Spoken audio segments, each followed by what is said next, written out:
Let's start by adding a cube into the scene. Select the cube and tap on the property panel.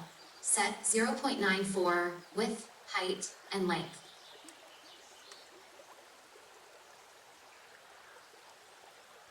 Now go to Modeler mode, switch to the top view, and move it near the grid corner.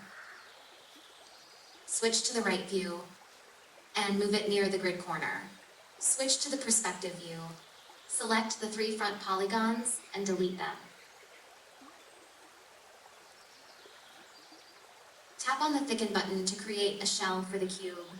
Adjust for slight thickness, then unselect all. Now apply Mirror X.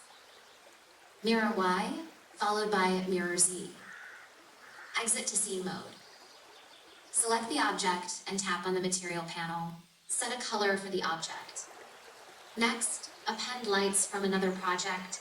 This will speed up the entire workflow and help achieve our desired result quickly.